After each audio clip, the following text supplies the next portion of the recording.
Ya, saya silakan saksinya maju ke depan. Demi Allah saya bersumpah. Hukum masih ada saksi kalau terkait sidang hari ini, keterangan saksi gimana menurutnya, Pak?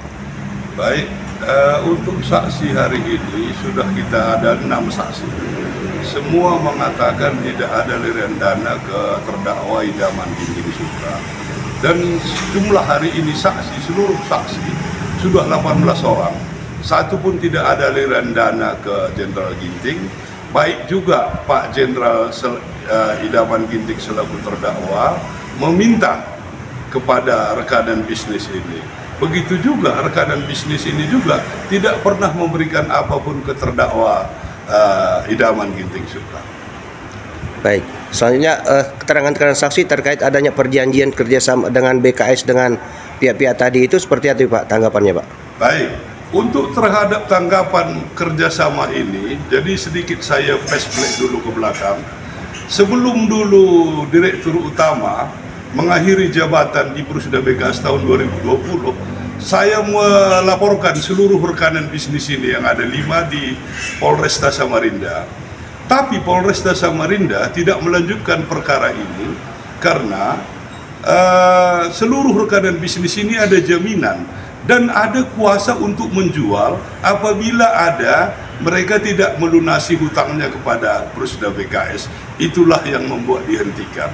Lalu 1 tahun kemudian ada panggilan dari Tipikor Polda Kaltim terhadap rekanan bisnis ini juga, terhadap seluruh jajaran direksi juga ikut waktu itu saya mendampingi. Di dalam Tipikor Polda Kaltim juga sama pendapatnya dengan Polresta Samarinda. Perkara ini tidak bisa dilanjutkan karena apa? Karena ada jaminan daripada rekanan bisnis ini.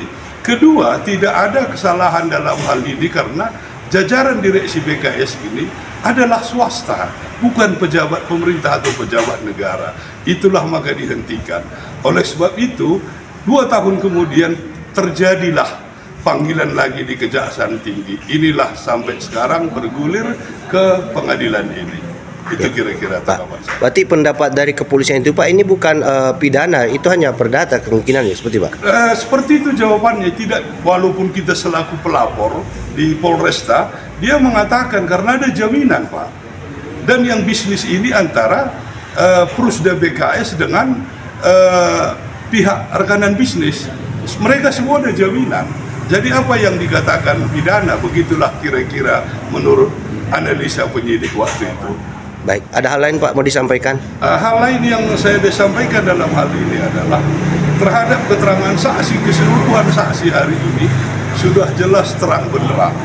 Maka seperti yang kita ceritakan tadi, KC Berkah Alam, kita sudah jelaskan semua di dalam persidangan.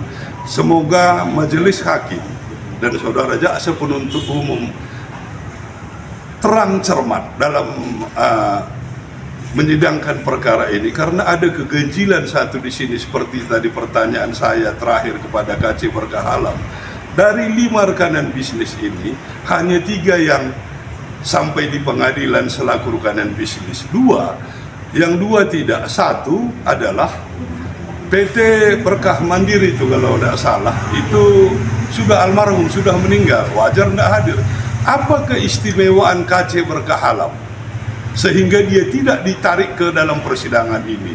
Sedangkan Samsul Rijal, PT Raima dan Putra Berjaya sudah menyerahkan sepenuhnya kepada Kejaksaan Prusda melalui Kejaksaan Tinggi, tapi dia tetap berlanjut ke persidangan. Pertanyaannya, bagaimana dengan KC Berkah Alam ini?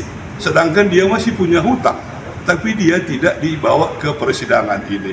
Tapi namun harapan saya semoga jernihlah dalam menyidangkan perkara ini agar ketahuan nanti siapa berbuat apa. Itu kira-kira harapan saya. Baik, makasih, Pak, ya. Terima kasih.